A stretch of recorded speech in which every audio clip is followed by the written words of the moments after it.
Gather, veterans. It's time to join the fight. The long war begins.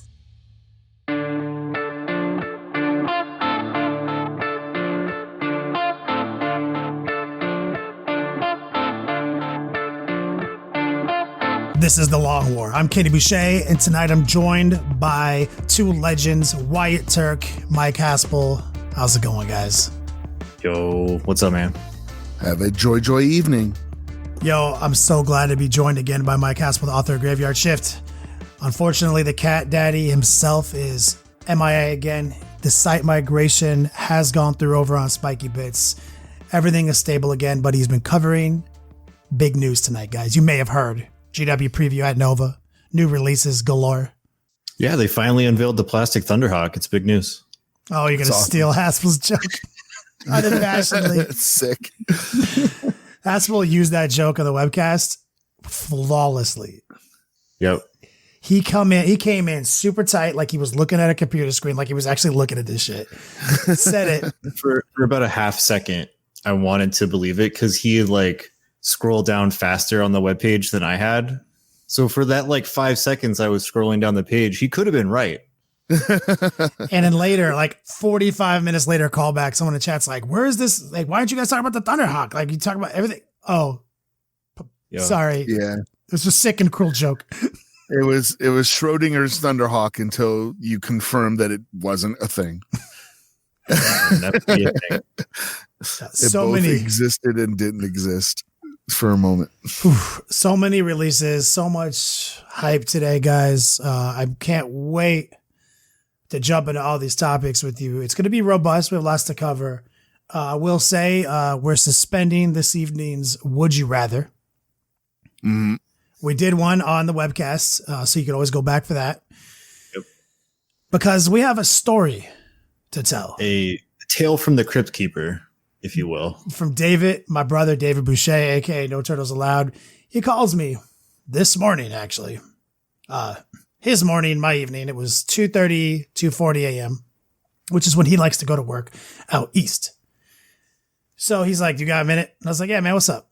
He's like, I got a story to tell you, and you may want to use it on the podcast. I'm just like, I roll. Okay, what's up? So I'm going to jump into this tale. I want you guys to know this is all true. 100% facts, real people. The only thing that have been changed is the names to protect them.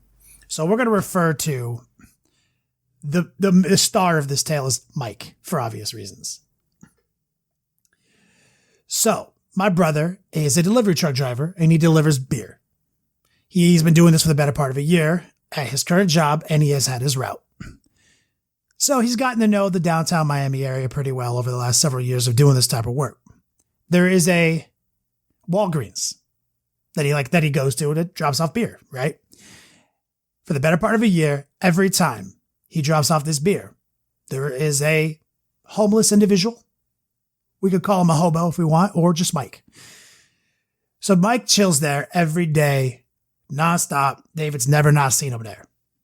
Homeless guy, chill, not dangerous or anything like you might expect for this story is going to go. He hangs out. He's chill. People give him spare change. You know, he's part of Walgreens experience at this point. So David, I'm like, okay, David, what's up with that? It's whatever. He's like, all right, you don't understand. The other day, I'm dropping off beers, rolling back to my truck, closing it up, look over my shoulder, and there's Mike. Looking kind of agitated, uncharacteristically not chill. Walking really fast and awkwardly in front of the automatic doors of the Walgreens. And he awkwardly and quite deliberately, accidentally though, drops something on the floor right in front of the automatic doors.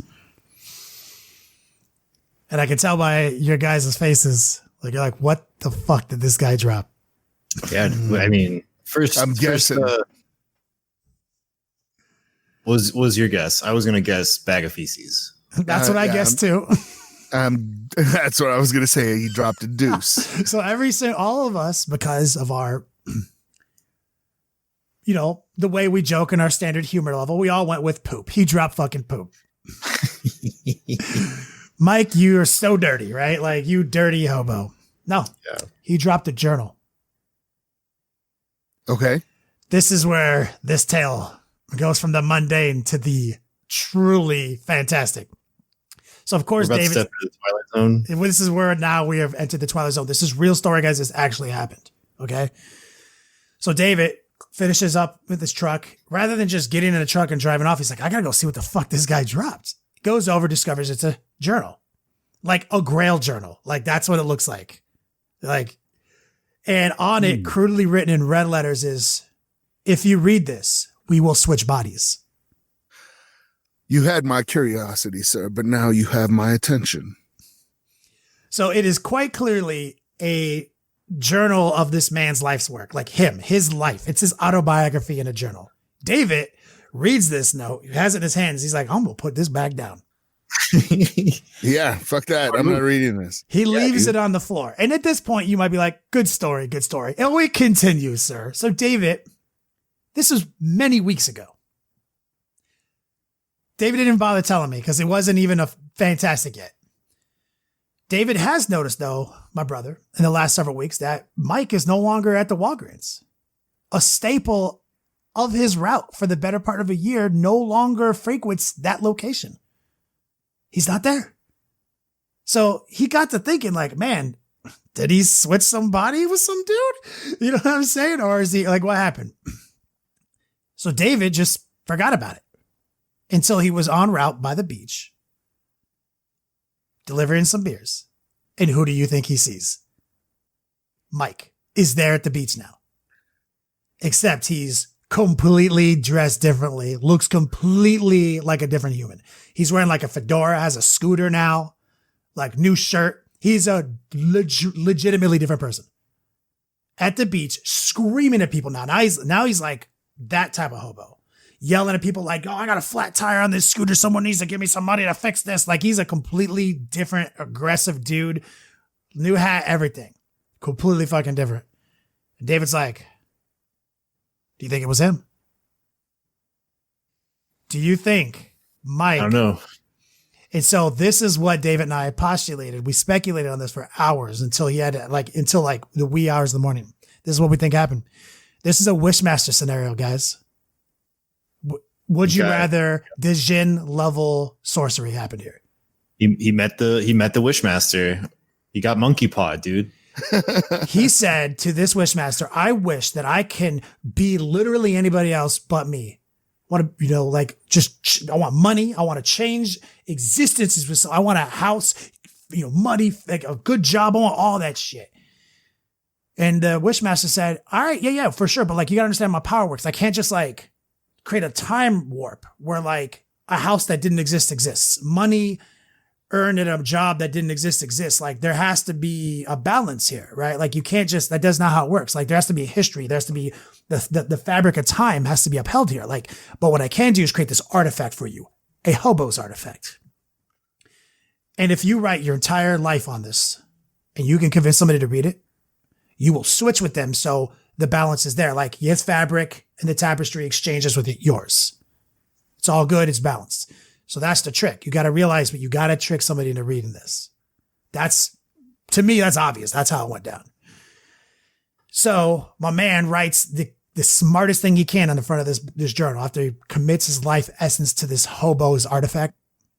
He's like, don't read this or literally we'll change bodies. Knowing that is exactly what you should write on it. Because it's ridiculous, right? But luckily my brother listens to the podcast and he knows how Djinns and Wishmasters work. So David didn't fuck with it. So what is the one scenario that could have occurred, Mike Haspil, to fuck this dude's plan? Like pretty much anybody on earth could have read this book, switch places with this hobo, aka Dirty Mike, and his life would have been augmented, except what? Another hobo. Another hobo. That's what I was going to say. Another hobo.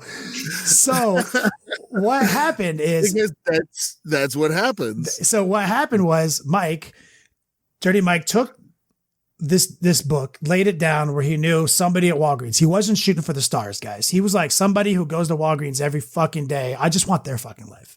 I don't care about the mansions, which are like just a block down the street because this is downtown Miami. He's like, anyone's life. Somebody I'll ruin some middle manager's life, leaves it there.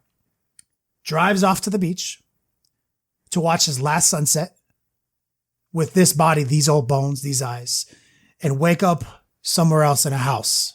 And at the least, the guy he fucked would wake up at the beach, see the sun rise, right? So when Mike woke up that morning, he woke up behind the dumpster back at the Walgreens. He left the fucking journal out covered in his own feces. This is real, guys. This happened. Yep.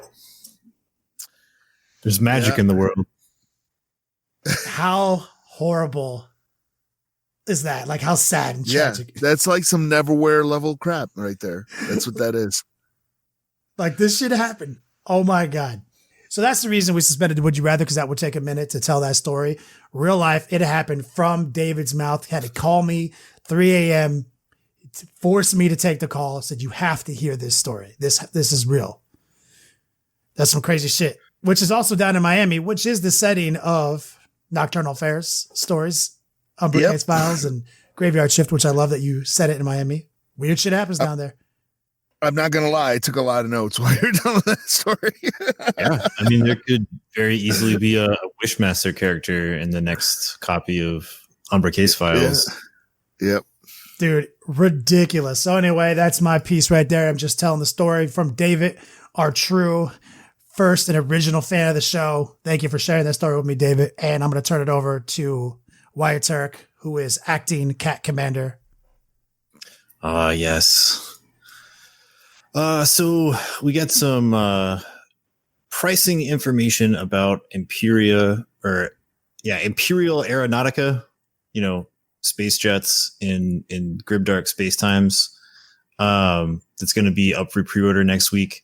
So we've got the core game, which is going to come with the rules and the dice and the peripherals, as well as 4 models for the Imperial Navy and 4 models for the Orc, whatever, Flying Circus, I guess, whatever they're called. And that's going to be $90, which isn't too bad for a 2-player starter set for a new game. It's pretty okay price there. It's also going to have a Rin's World Air War campaign book for $35. And then it looks like all of the side boxes, like little expansion boxes that come with your fighters and your bombers and all that by themselves, are all going to be $40. If I remember correctly, it's going to be like, if it's a fighter, it'll be 4 models. And if it's a larger bomber, it'll be 2 or 3. And those are going to be $40. So that's a pretty good price for that. The aircraft and aces cards for the Imperial Navy and the Air War are going to be $27 for those card packs. Also going to be some customized dice sets for the Imperial Navy and the Flyboys, and those are going to be $15. Also a board, which is the Rin's World Area of Engagement board, $42 for that. And then they're going to come out with these little ground assets and objectives, which are plastic models representing different things like targets and anti-air batteries and stuff like that. And that plastic box is going to be $40. Then we've got some Black Library novels. Somebody sent me a message and this thing went away. Sadness. Let's go back to that. Was all. So that was the Aeronautica laughing coverage, with you, not right? at you. Yep. So as far as the Aeronautica coverage just went, no, not to cut you guys off there, I feel like we might expand upon that for just 1 second before we keep going. We talked about the webcast a little bit. Yeah, because it's going to be like the game itself looks like a solid game. Like pretty much every game that Games Workshop makes is a solid, fun game. But how they go about doing it is sometimes the issue, right? That's true. So, it's like, so I don't want to go on the super rant. Like, if you guys have frequented this podcast for any period of time, me and Haspil have talked about the WizKids model so many times. We've gone into such in-depth, just like knowledge bombs about how it should be done, and GW should do it. And big shout out, we got some dope ass planes on some little clicks, doing their thug thizzle on a grid. I'm into that. I think those are the sickest games, bro. Like, I'm a huge click fan. My issue, and I think Haspil has the same issue as me, is accessibility through, simplicity of models is not there. They showed the sprue pictures. It's insanity. Like, yeah, it's definitely like not a game you can just open and play. That's the issue. That's that we need these side games. If anybody's ever going to play them, they need to be able to just have like easy to build models in there in like colored plastic so that you can just start playing the game, because that's typically what people want with these smaller games. And if they're going to create this Imperialis game, which is like very clearly a direct competitor to X-Wing, this is not the way to do it, because the number one reason that people like X-Wing is they can buy their model, they have their cards, and you can just slap it on the table like as soon as you get it at the register. Literally, as soon as you tear it out of the fucking package and you're playing a goddamn There game. is a dedicated X-Wing night at my local game store on Fridays, and I have literally seen people go to the wall, pick out some new thing like Boba Fett's ship or something they've been wanting to pick up. They'll go to the register, buy it, walk back to the tables, and then just put it on the table and like see how it plays and start playing and have a great time. And so this whole thing, which from like a hobby standpoint of these like Thunderbolt fighters that are like 1 billion pieces, like that's cool. I mean, undeniably, full caveat, GW is still the best model making company out there. These models do not disappoint. When you look at the sprues and the little ass airplanes, they are everything you'd expect from the premium plastic making miniature company on Earth. They are fucking flawless. Yeah, and they're cool. Like I said, if I wanted to paint a 1/500th or 1/700th scale, Thunderbolt fighter, it would be dope one time. If I'm going to build like my whole squadron and each one of these planes is like 30, 40 pieces, like come the fuck on. Like there's no way yes. that people are going to jump on that. This is exactly the game that should be gameplay first. Like they're a miniature company. They make the sickest models, but they need to look at this as a gameplay first. This needs to be unicast or clan cast, colored plastic, like Haspil brought up on the webcast. Like these orc bombers need to be red. These Imperial Guard ones need to be gray, Ultramarines blue, et cetera, et cetera. They need to be like they snap together, or they're just like unicast, like whatever. You get them out. Let me paint them on my own terms, because GW will never make a game where the models are already painted. Acknowledged. So make it easier for us to play it like as a game piece. We can paint them on our own time, but at least we can pull them out of the box, put them on their flight stands. We're gone. We're GG. We're Gucci, Yeah. Yeah. And in the chat, Maui Blood said it reminds him of Dreadfleet, right? And Dreadfleet was a great game. And if you took the time to put all the models together, and the models looked unbelievable when they were put together. But I think I only built maybe 3 or 4 of the ships, so I never really played the game. And it was disappointing because when I did play the game with somebody else's stuff, it was a lot of fun.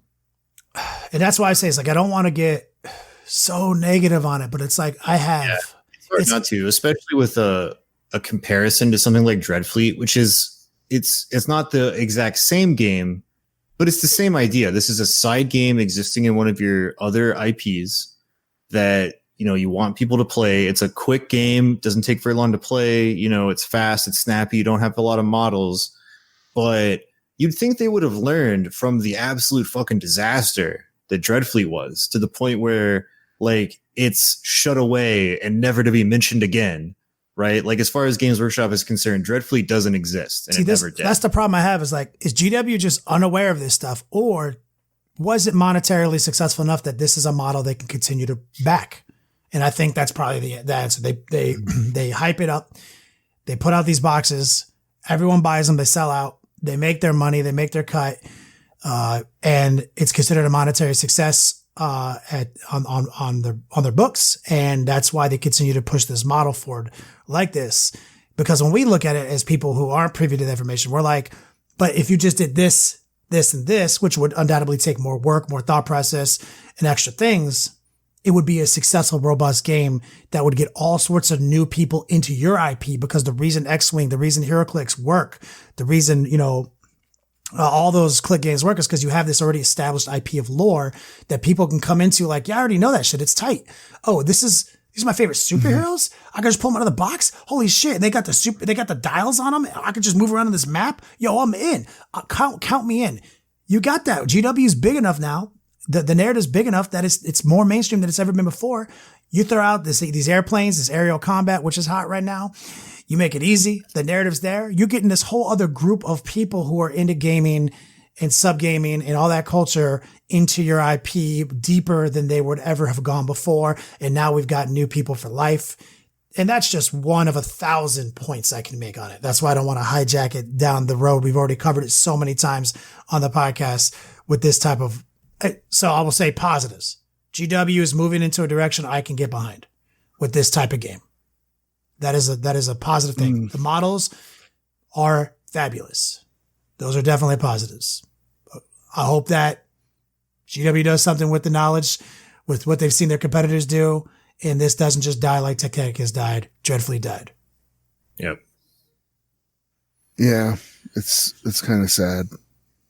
So that just to inject that, because I've been thinking about Aeronautic all day, throwing it back to Wyatt. Okay, so to finish that out, there is some new Black Library books that are coming out. We've got On Wings of Blood for $16. We've got a reprint of Double Eagle, which is a Gaunt's Ghost novel that is focused a lot on some of the air war stuff during the Sabbat Crusade. That's going to be $16. And then Space Marine Heroes Blood Right is going to be $5. So that's probably going to be like a shorter paperback novel. And then they're going to have a web store exclusive for Aeronautica Imperialis, and those are going to be order tokens for $12.50. That's all cool stuff.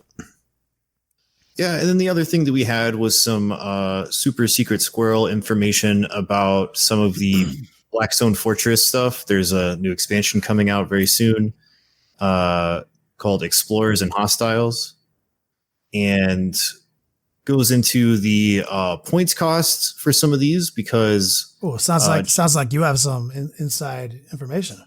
Yeah, maybe a little bit. So if you remember from last time, you can technically include these models from Blackstone Fortress into your armies in greater 40K. So what we'll need to look at is some of the keywords as well as the points values. Most of these are going to be between like 30 and 50, with one being like 22. There's like one little guy that's like 22 points, but most of these are going to be small squads and like humanoid level characters. They're going to be about 30, 35, 40 points. With the I believe this guy's the Tech Marine kind of character. He's 50 points. So we have keywords just so we can start the discussion there. Yeah. So we've got X101. He's a servitor. He's got Imperium and Adeptus Mechanicus keywords, so he can slot into your Imperial Soup and your AdMech forces. He's got a grav gun, which is pretty cool, as well as a hydraulic claw, which is basically a power fist. He has the canticles of the Omnicide, just like most of your AdMech stuff. He's got Mind Lock. I believe even Space Marine servitors and stuff like that have that same ability. And then Salvage Protocols add 1 to hit rolls for attacks made by X101 that target a vehicle, which is kind of cool. Pretty sweet. Yeah. Do we have a force organization for him? Is he HQ? He's an elite choice. Yep. Now we've got a couple of HQs. So we've got Aradia Medellin, who is the Primaris Psyker, and she has Imperium, Astra Militarum, Astra Telepathica, and Scholastica Psychona keywords. Oh, cool. She's got the character keyword as well as the Primaris Psyker keyword. Pretty cool. 4 wounds with a 5-up save. Let's see. It's for your own good. If Aradia Medellin is slain as a result of perils of the warp while within 6 inches of a friendly commissar, she is executed before anything untoward can happen. The power she was attempting still fails, but units within 6 inches of her do not suffer get mortal deep wounds. Yeah, so that's pretty fun. that's awesome. She can cast 1 psychic power or deny 1 psychic power. She knows Smite and the Psychic Augment powers. Psychic Augment. It's a warp charge value of 8. If manifested, select a friendly Astra Militarum infantry unit within 12 inches. Add 1 to hit rolls for attacks made by that unit until the start of your next psychic phase. Oh, I love that. Dude, So, mortars. pretty cool. Mortar team. Big ass mortar team hitting on +1. Yeah, and she is only 40 points. So not Nice. bad. I think Wow. company commander is like 35 at his cheapest. That's pretty That's a good. great little unit. Yep. And then another HQ, the techno archaeologist Daedalosis. He's got 5 wounds with a 4-up save, an eradication pistol, which is pistol D3, strength 6, -1 AP for 1 damage. Says if the target is within 6 inches of the bearer, this weapon has a type of pistol 1, an AP of -3, and a damage of D3. Holy shit. So if he's in tight, he's blasting faces. Oh yeah, so this is pretty cool. And then he's got the Servo Arc Claw, which is strength +1, -1 AP, 1 damage. And when it attacks vehicles, it has D3 damage. He again has Canticles of the Omnissiah. He's got a 5-up invul save. Archaeotech device. Once per battle, at the start of your shooting phase, Daedalus can activate an ancient architect device. If he does so, select one of the following effects. Select 1 friendly AdMech unit within 3 inches. 1 model in that unit regains D3 lost wounds. Or select 1 enemy within 3 inches of Daedalus. That enemy unit suffers D3 mortal wounds. Oh, wow. That's once a game, but that's still pretty cool. Still pretty clutch. And then he's got an Omni Scanner. Start of your shooting phase, you can select 1 enemy unit that is within 24 inches of and visible to Daedalus. Until the end of that phase, add 1 hit rolls for attacks made by friendly AdMech units that target the selected unit while they are within 6 inches of Daedalus. Another phenomenal ability. So here's the thing. It says Daedalus can be included in an AdMech detachment without preventing other units in that detachment from gaining a Forge World Dogma. Note, however, that Daedalus can never benefit from a Forge World Dogma. So that actually is pretty handy because That's most handy. people who play AdMech would be like, well, if I put this guy in here, I can't use my Forge World Mars stuff. But he negates that. Like you can slot him into any army and keep your AdMech Forge World doctrines. It's pretty awesome. Let's see. Now we have the Rogue Trader. And this is sword leg lady. Nayam Shai Murad. She's an HQ and has the Imperium Astra Cartographica keywords. So she is going to be, Imperium soup only, it looks like. Unless Astra Cartographica is that keyword that you can use with the infantry guys from the last Blackstone Fortress thing or the last Rogue Trader game. There's no way I can remember that. I forget that little mini codex they had, but she might be able to slot into that. She's got a Negotiator pistol, which is a 12-inch pistol 2, strength 4 -2 for 1 damage. All guns blazing. In your shooting phase, Murad's Negotiator pistols have a type of pistol 4 if she did not move in your preceding movement phase. Warrant of trade, Murad can embark onto any Imperium transport, even though the transport in question might normally only permit models with other faction keywords to do so. All other restrictions apply normally. Servo Skull assisted targeting. Enemy units do not receive the benefit of cover to their saving throws for attacks made with ranged weapons by Murad. All right. And then we've got our little Crusader guy, Godfrey de Montbard, and he's an elite choice. He's got the Imperium, Adeptus Ministorum, and Astra Militarum keywords. And I think this guy was what a lot of people were initially looking at this dude for, because they wanted like plastic Crusader models, and they can slot into those armies now. Mm-hmm. So these guys are 4 wounds with a 4-up save. They have Acts of Faith. He has a hacking device. Each unmodified hit roll of 6 made for Godfrey attacks in the fight phase scores 2 hits instead of 1. He's got Zealot. You can reroll failed hit rolls for Godfrey in a turn in which he charged, made a heroic intervention, or was charged as an enemy unit. Shield of Faith. Godfrey can attempt to deny 1 psychic power in each enemy psychic phase in the same manner as a psyker. However, if he does so, instead of rolling 2d6, only roll a single d6. The psychic power is resisted if the roll is greater than the result of the psychic test that manifested the power. Okay. These Blackstone Fortress units, interesting. So yeah, that's kind of weird, because most warp charge stuff is going to be, you can't even deny on that, because it has to be like a 6 or less. He does have a storm shield, so he has a 3-up invul save, and Ecclesiarchy Battle Conclave. If your army is battle forged, this unit does not take up slots in a detachment that includes any Ministorum priests. Wacky. Super secret Blackstone Fortress stuff. Yeah, and then it looks like Chaos got a new unit in the Cultists of the Abyss. Oh yes. Chaos keyword, Servants of the Abyss keywords. Say 7-man unit. Looks like basic cultist stuff. You know, they can have a grenade launcher, they can have a heavy stubber, auto guns, stuff like that.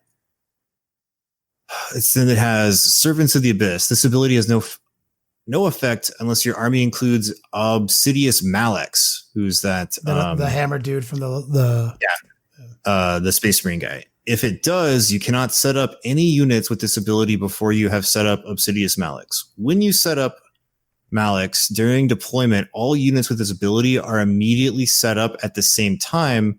When you set up Obsidious Malex on the battlefield for the first time, all units with this ability must be set up within 6 inches of him, or they must all be set up in the same transport. If they cannot be set up, they count as destroyed.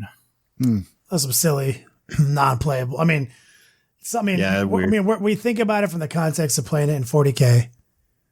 You know, you can't even really play that unit. They don't even have the right keywords. But I like the idea. I mean, it's cool that like you can put them down and like here they all are, but like you'd be in a broken detachment army. Yeah. So it's like whatever. Yeah, it just gives people the option to play with all their toys. The models are so cool looking though. So yeah, they're really neat. That's what this Blackstone Fortress stuff is really about. Yeah. So a lot of people in chat are getting antsy to talk about the preview coverage. Oh, we will. Yeah, I got a quick segue though before that.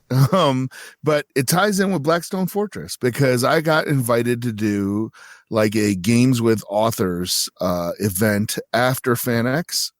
And I will be doing that. So I wanted to let people know that you can find it, and I'll throw the link in the chat here. Unfortunately, my restream kicked me out and basically just said, no, your credentials are no good anymore. So I'm just on the Twitch and YouTubes. But yeah, so I looked at running a game of Blackstone Fortress because that would be really, really fun. It's just going to be like one session, like a one-shot session and everything. Instead, I have come up with a variant of Kill Team that they've run it at Gamers Haven. I'm going to try to run it this long weekend at Gamers Haven again to get all this stuff ironed out. But it's going to be a lot of fun. The hint I'll have, if you can make it, is that it's going to be up against about 100 plague zombies and other stuff in a kill team format. So it'll be a lot of fun. We'll have a bunch of different kill teams there that you can just pick and run, and we're going to be running multiple stuff. So it should be exciting. And that will be the 7th after FanX. That'll be Saturday night from, I think, I want to say 6 to 10 is the time. So if you can make it, say hi. I'll be there. I won't be there. No. Full disclosure, I shan't be there. But FanX, that's your favorite one, isn't it? It is really good. I really like it there. That is in Salt Lake City. It's a great con. Very, very personable. Great people there. It's just really nice. I don't know. Denver Comic-Con in the last couple of years has been difficult to work with. That's all I'll say. And then I don't know what's going on. Colorado Springs has a Comic-Con too, but I can't get arrested there. They're just like, whatever. So I'm like, okay, it's all good. I'm stoked for it. Also, give everyone an update where we at on Umber Case Files. Oh yeah, so I was hoping to have everything done by now so that it could be up on, up for sale. But the process is just taking way, way longer than I expected. So I'm still actually writing the story. It's almost done. I'll probably wrap it up this weekend, but I was supposed to be done recording it last weekend, and this weekend was my backup for recording, and I'm that far behind. So it'll still come out in probably September, maybe early October, depending on how long it will take for Audible, to do their processing and stuff once I upload everything. But I'm excited because I have a bunch of credits that I've been saving. Oh yeah. And I can give you guys the synopsis. I've got the back cover copy. Oh yes, read that for us. Boy. Yeah, so this is Operation Reflex Forger. It takes place in 1963 in November. So here's the back cover copy. When KGB and CIA ships go silent due to a suspected contagion, the secretive Umbra organization sends 2 operatives to investigate. Men they know won't be infected because technically they're already dead. Immortal Pharaoh Menkara, now going by the name of Alex Carter, and his Roman vampire partner, Marcus Scaevola, find themselves embroiled in an international mystery involving mind control experiments and first contact with an organism that could mean the end of free will for the entire human race. While they contemplate whether to follow orders and complete their mission, they must also contend with a paranormal Soviet team, every bit their match, determined to strike a decisive blow in the Cold War. And that's what's going on. Oh my God. I was like, okay, this is cool. This is cool. Monsters got it. Oh, yeah. You mean they have a counter, some bad guy versions of them. Bad guy us's. Yes. Yes. So excited. Captain Vampire and Agent Carter at it again. Yep. I'm stoked. If you guys don't know, Mike Haspil is the author of Graveyard Shift. You can go sign up on Audible right now. Get the book for free with your first credit. It's an amazing read. I'm looking forward to reading it. I mean, I'm not going to read it. I'm going to have it read to me, but yeah. It'll be out on audiobook exclusively, actually, for a while. Which is the model I think that is brilliant because if you guys didn't know, he did a dramatic reading for us on the webcast 2 weeks in a row. Haspil's in training his vocals, building his home booth. He's the man who's meant to do these narrations. His own. I mean, I think it's a tight way to do it moving forward in the future with this, Mike Haspil MCU, Mike Cinematic the Universe. The MHU, the Mike Haspil universe. I'm with it. So let's talk about the preview, guys.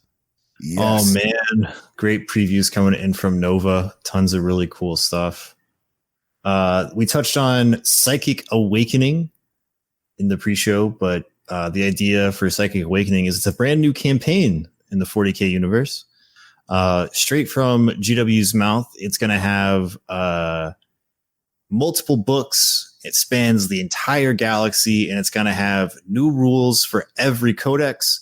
So even if you're playing your Khorne Berserkers or your Tau or your Necrons that don't like the psychic powers, you will have a place in the Psychic Awakening with some new hot rules. That's pretty cool. Cool. So everyone ever is going to get psychic stuff? Is that why they're all awakening? I don't think we should assume they're going to get psychic stuff. I think that if we look to a campaign that recently came out for Age of Sigmar, with the endless spells, I'm not saying that they're going to have endless spells in 40K. It's probably going to be something very different because this is a campaign series. Mhm. But if we look at the Agents of Khorne, they don't use magic, but they have ways to call upon their god Khorne to stop magic. And with the recent addition to like a prayer table for both Space Marines and bad guy Space Marines, there's obviously very psychic power-esque mechanics you can do for everyone. I mean, you might see, because they also mentioned new models as part of this. So if you're a Necron player, we might see some pariahs, which is pretty exciting. I would love to. I have like a lot of pariahs, so it'd be great to be able to put them back on the table and actually be useful. Because one of the things that really bugged me is, and I hear this every single time I gripe about this. I go, well, Necrons just don't participate in one psychic thing, and you guys can just destroy us, right? And there's no way to stop it. Oh, you have the Gloom Prism, right? Which is only available on a backfield model. Yeah. On a model that stays in the backfield. You don't move tube spiders up. Yeah. They sit in the backfield. So a Gloom Prism is worthless. Also, our boots on the ground reporter from Nova said that they explicitly said it will not be, quote, endless spells for 40K. Oh, nice. He said what they are, what the only thing they're promising it is new rules for all 21 factions. Like, they do mention some new models as well. Says some models you will not believe, ... Yeah, and Sabat TC in the chat has mentioned that in the video, they talk about like war and orcs not seen since Time of the Beast. And he says that along those lines, the symbol on the Space Marine cruisers are Black Templar. So it could be a hint to the new box set being Black Templar. Which makes sense. Orcs. It is the most frenzied, one of the most frenzied fan bases of any chapter legion in the game. Yeah, so we need to see a return to the Black Templars. Like, they're cool. Yeah. Oh yeah. I mean, like, it's almost like everyone, the fan base is all like mimic the zealotry of, like, I mean, Black Templar fans get the Maltese cross tattooed on their back, you know, with like bolters going through it and skulls all over it. You know, like they don't fucking play games. So they also showed off another thing that the community has been eagerly awaiting, some might say whinging about for years. Plastic Howling Banshees for the Craftworld Eldar. So maybe we'll see after the plastic Howling Banshees some more plastic Aspect Warriors, which could be really, really exciting. It's about damn time. Yeah. It's about time because, I mean, as I look over to my Finecast Dark Reapers and shudder. Or Warp Spiders. God, remember the old Warp Spiders? God. Oh, God. Thank you. Like, I'm not a fan of Eldar. They suck and they're terrible and they're the worst. Except Striking Scorpions. If you give me plastic Striking Scorpions, I will play 100% Striking Scorpion army. I've been saying this for like 5 years. First. You all have to hold Wyatt to that. Yeah. Yeah. And I'll be excited. Like, this is not some eat my hat situation. You give me plastic Scorpions and rules that don't suck. Oh, okay. Okay. Rules that don't suck. Okay. Then I will play 100%. So if they give you a good unit, you're willing to spam it. I see. So it has something. Okay. They don't even have to be like quote unquote like competitive good. I'm just saying not suck. I can't wait. They're going to come out striking Scorpions. They're going to be super OP, and Wyatt's going to be like, see, I told you I'd do it. Just there's 100 striking Scorpions. Yeah, in the chat, William Wilson's asking, what does Psychic Awakening have to do with the new campaign books?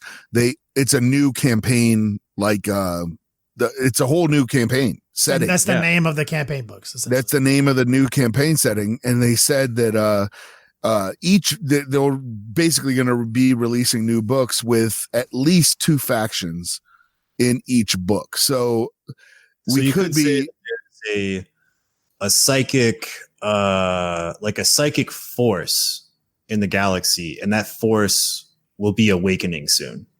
Don't say that. I am like so instantly behind. triggered. I'm so. Is instantly like that's gonna suck now. I just wanted to see your face. Oh man. Oh, poor Mike. So let me get some. I'm not allowed to talk about that anymore. Do you know that, right? Because on strike model. Oh, okay. All right, I'll stop. Well, No.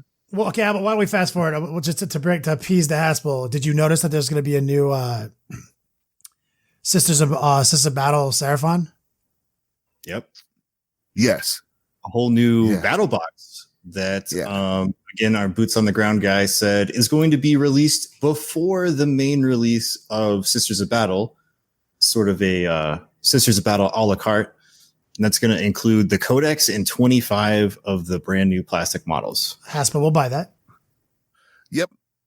I'm actually going to have to be mature, though. And Wyatt and I spoke about this. Like, normally I would just go out and just be like, all the sisters, you know? It'd be, it would be like my Parks and Rec moment where I'm like, I worry that what you heard was give me a lot of Sisters of Battle. What I said was give me all the Sisters of Battle you have. But normally that would be my reaction, but I won't be able to do that this time. And since I have a pretty sizable Sisters army already, I'm going to actually be responsible and just buy them like squad by squad as I paint them. Characters, get some plastic penitent engines. I was going to say, Haspil, what are you most excited for that they previewed for Sisters? They showed us a leader, a penitent engine, a Seraphon. Yeah, dude. Okay, there's two things I'm excited for. One is a plastic penitent engine, because anybody who plays Sisters with penitent engines, I have 9 of these fools, right? Oh, and I got to run 6 of them at Adepticon on our team that week. And it was glorious. It's amazing, right? But there are two things that I've always wanted, is for them to be in an elite slot, which isn't going to happen. But now that you can take, different formations, that doesn't really matter. You know what I mean? You can wedge them in there and they don't compete with your exorcists if you don't want Haspil to. means detachments. That's for the trolls. Yeah, whatever they're called for in this game. What is it? Warhammers, whatever. Warhammer 40,000. Warhamster 40,000. But the other thing is, I wanted plastic penitent engines, because every single time you play with these things, they're all metal. They're pinned and glued, and somehow one of the arms will come off or something comes off, and you're always re-gluing these fools, right? What's really cool though is you can put them in a sock and beat somebody and murder somebody and commit an act of manslaughter, because it's a lot of metal. But that's really exciting. But for me, on my regular army of Sisters that I have, one of the things I'm really excited about is getting some more special weapons in my army, without having to trawl eBay for hours trying to find one sister with a melt-a-gun or something. Yeah, exactly. I'm like, I need an extra melt-a-gun for this. Oh, it's going to take me hours on eBay to find, a guy with a melt-a-gun, or heavy bolters, or storm bolters, or something. That I'm really looking forward to. That I'll just be like, hey, I can get, special weapons in my Sisters again, except for just the ones that I have, because that's the problem right now. So it'll be nice to have a new canoness. It'll be nice to just have new stuff that I can feed in. And initially I was going to just put them into my army that I already have, but I think I'm going to paint them a whole different paint scheme so they can be completely different. Got more questions for Haspil. So obviously penitent engine, Sisters. We all know you love Sisters. What else are you excited about? There was something else very Haspil-esque. In Sisters or? Yeah. Oh, really? I forgot. There were some Necrons there too. Oh, yeah. Oh, but that's not in Sisters. That's what I'm saying. Yeah, that's in AOS. The Ossiarch Bone Reapers. Yeah, a brand new Age of Sigmar faction. Yeah. Part of those the guys. Alliance. They're essentially Necrons. in AOS. They even say that they've given bodies of ensorcelled bone, and these models are some of the sickest models I've ever seen. There's one guy here, I got to find his name again so I can say it. Oh, the big boy? Yeah, Orpheon Katakros. Yeah. Or Catacross is Nagash's plan for the Mortal Realms Made Manifest. And he's standing there and he looks like some kind of Aztec Mayan nightmare holding this huge spear scythe thing and a shield. And he's surrounded by these like acolytes, and this guy's kneeling in front of him, holding up a scroll for him to read that's covered in runes. And he's like, his sash is made out of like skin that's been stitched together. It is one of the greatest models I've ever seen. Regardless of whether I get back in AOS or not, I'm buying this one and painting him up, because it just by itself, it looks, he's standing on a plinth and everything. It's He's just like on a diorama incredible. all on himself. Yeah, all by himself. It's amazing. So cool. It truly like, shows everything about this I love. It truly shows where GW's at above the rest when it comes to making these types of kits. Yeah, they are absolutely gorgeous. I really like these guys that have like 4 arms, but also 4 faces. Yes. These guys, each one of the faces has a different expression on it. Like, it's so awesome. Yeah, and what I really like about this is that even though we're calling them Necrons, right? This is like nothing I've ever seen. Whereas like, when you tend to see other fantasy armies and stuff like that, you're like, oh, well, these guys are just this, and it would be easy to say, like we did, these are the AOS Necrons, but like these forearm dudes, I've never seen anything like that. Yeah. Like, it's this almost is like, there are some maybe like Dark Souls-esque monsters, like some, yeah, this is some nightmare that like, shit. yeah, that like Conan the Barbarian would have to fight in some crypt. I'm like, this thing, these creatures, these four-armed things are like out of some weird Harryhausen, Hercules or Sinbad adventure. I mean, they're amazing. yeah. And that's what they remind me of. Like, I'm even looking at the basic troops, right? And they're not just like a billion of the same like skeleton model. Like, these guys are all like unique, and even like their faces have expressions on them, because they're not just skeletons. These guys are like, arcane golems made of bone and like warped into these eldritch horror motherfuckers. Like, it's crazy cool. Yeah, the lore behind them, I feel like, damn it, I feel like what's going to happen is I'm going to pick up this like Orpheon Catacross thing, but I'm going to pick up the book because I want to know the lore behind these right. guys, and then I'm going to wind up building an AOS army. Oh, I'm definitely getting a bunch of these. I feel like when Sigmar just keeps hitting like the new Stormcast button like every 5 minutes, eventually Nagash just got pissed and was like, all right, hold my beer. And then made these dudes. And the guys on horseback look ridiculous. I mean, every single thing, every one of these models looks amazing. Yeah. And luckily it's bone for the most part, so that's not hard to paint. Yeah, you can do really cool stuff with a lot of this. It's very interesting. Yeah. I like how going back to Catacross, like it's almost like he has an exoskeleton. He looks like one of the what are they called? Like the engineers in the in Prometheus. Yeah, in Prometheus. So he's got this like bio-organic armor suit that covers his whole body, and it's this pale, like ghostly green off-white color. Mm-hmm. And then he's got this like samurai looking dude standing next to him that's like so cool. Even by himself, he would be cool as a model. And he's just like this dude's homie that's like hanging out with him on his diorama. Yeah. Yeah, it is one. I mean, I'm super excited for this. I'm just like, wow. What else? Because the preview just happened. Didn't we just get an update on something that happened in the preview that they did for everyone in attendance? Oh, yeah. So they pulled an Oprah and gave everybody a brand new plastic Sisters of Battle Canoness model that was like hidden under their seats. So at the end, they were like, everybody look under your seats, and like, you get a Canoness, and you get a Canoness, and you get a Canoness. Did you get a Canoness? No, I'm really upset about it because Mike Haspil has a chip that goes off where he has to buy everything for GW, and I have a chip that only goes off for limited edition models. And so if there's a model that's limited or exclusive, I'm really upset if I can't have it. I'm sorry for you.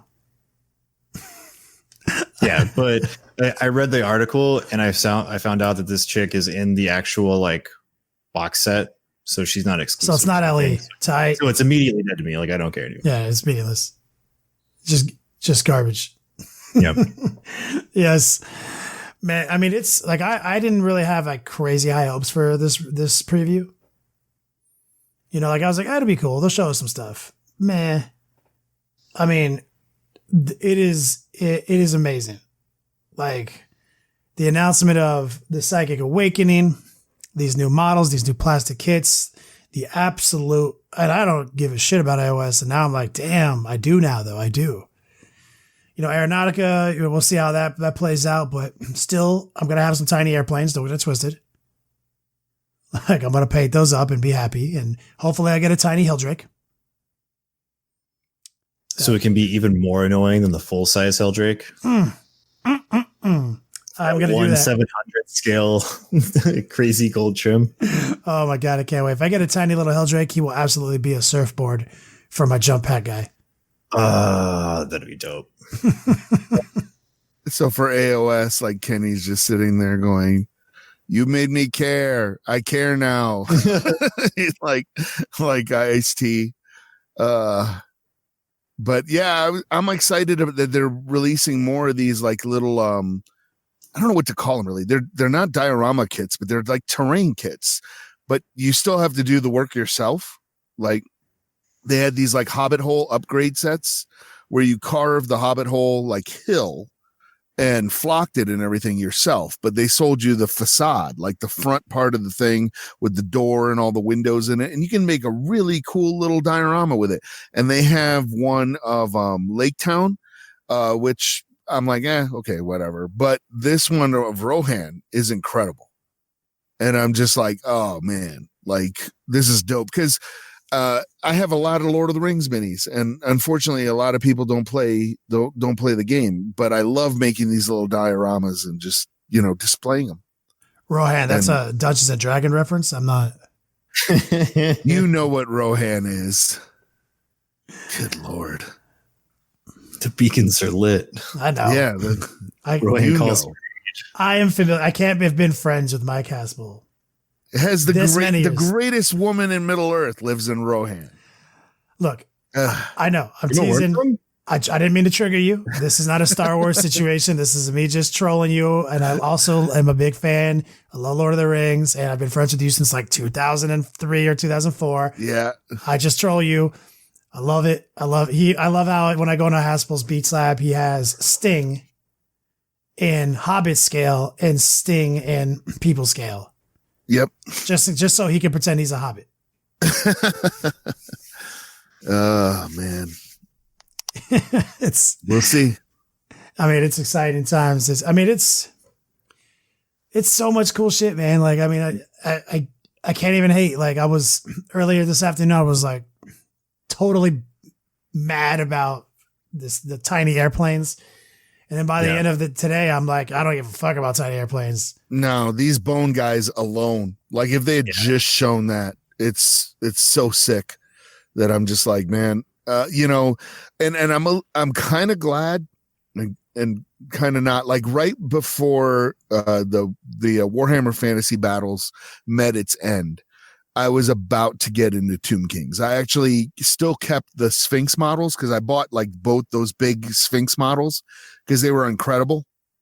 And I was about to buy all these Tomb Kings, and I was actually talked out of it by somebody trolling me saying that I wasn't, good enough to play Warhammer Fantasy Battles, that it was a real strategy game. I'm like, okay, whatever. Oh, I think I know. I probably know who was trolling you.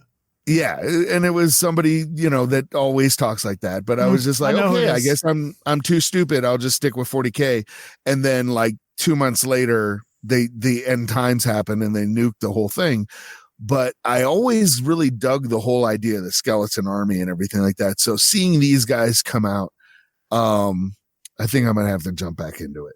At least I'm going to buy some of them. I don't know if I'll buy a whole army to field. Mike Haspil interested in vaguely Egyptian looking fantasy models? Yeah. What? Oh, well, they also have Skirmish and Path to Glory as part of the Age of Sigmar rules. So you don't have to buy a whole army. No. And I can just buy the guys I want. And then Warcry, I finally saw people playing it at the FLGS.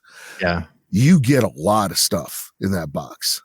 It looks really incredible, and I had to resist the chip because guess what I have a lot of at my FLGS store credit right now.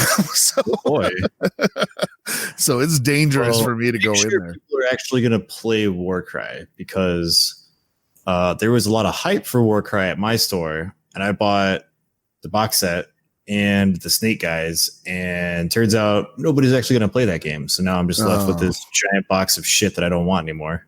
Oh, GW, yeah, that's disappointing. Shameless or joyless cash grabbing. Yes, thank you.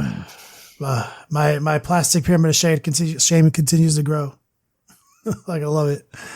I mean, but I'm going to buy. Like I feel like some of these new models are just possibly finally showcasing GW's just constantly redefining the bar, for like how cool they can look, and models that have so much, come preloaded with a fan base and hypercritical, fanboydom, and just like universally dope.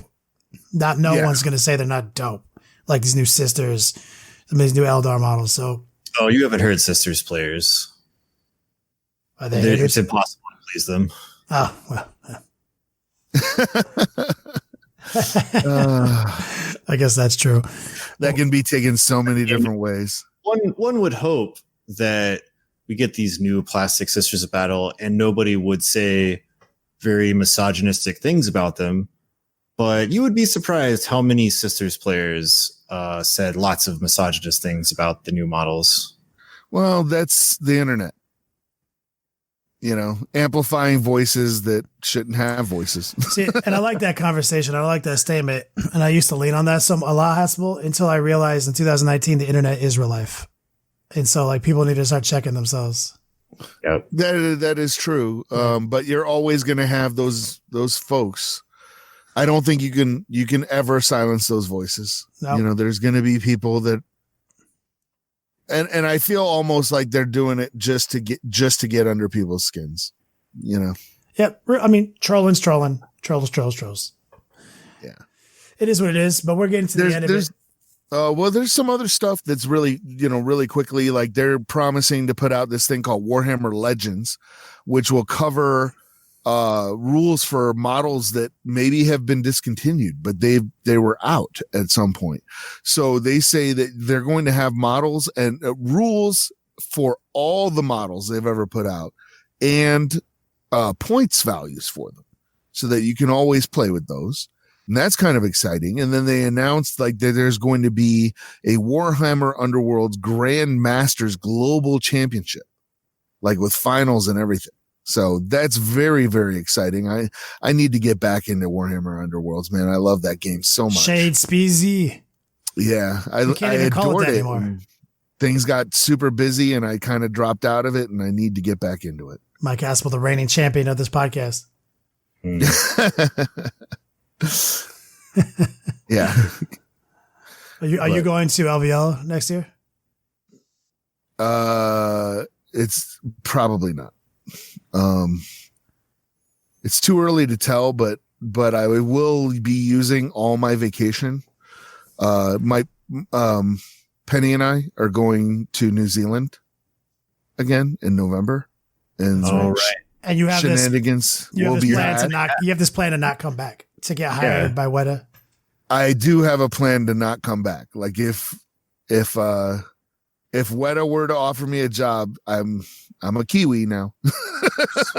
Postcard from the Shire. Yeah, I would just not come back. But yeah, that's going to use up all my PTO. So I don't know if I'll have enough built back up by the time LVO rolls around. We'll see. I'll have to play it by ear. Understood. Exciting time. I'm sure Spiky Bits will be ablaze with articles over the next 12 hours covering much of what we just discussed, and with pictures and everything, with their boots on the ground coverage of the event. So if you feel like we didn't talk about enough things, we probably didn't. Luckily, we got Rob, the cat commander. And Spiky Bits' migration is done. The site's back on. It's stable again. Long War veterans, you guys can still access your portal, longwar.net. It's looking good, man. I don't think I need to pigeonhole anything in here. I think we covered it pretty well. I think we talked about all the things. So, Mike, I hope you have something cool prepared for us. I do. And it's relevant to some stuff that's been going on in the news between some fast food restaurants. Oh, I'm excited. So your tone is quasi-facetious, but you don't realize that Taco Bell was the only restaurant to survive the franchise wars. So now all restaurants are Taco Bell.